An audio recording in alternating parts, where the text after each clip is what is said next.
এই কাঠবিড়ালটি কাঠবাদাম কুড়াতে কুড়াতে মুরগির বাসার ভিতর ঢুকে পড়ে। এরপর হঠাৎই মুরগির ডিমের উপর নজর পড়ে। বোকা কাঠবিড়ালি ডিমকে কাঠবাদাম ভেবে খুশিতে দৌড়ে গিয়ে তার বড় ভাইকে ডাকতে শুরু করে।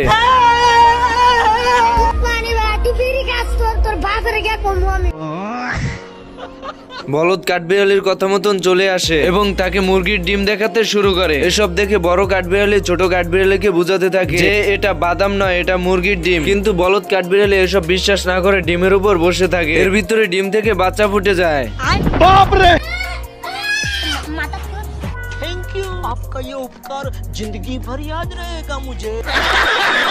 এ কি বলদে দেখছি মুরগির বাচ্চাকে তুলে নিয়ে আসছে। তুমি কি পাগল হইলে না মাথা খারাপ?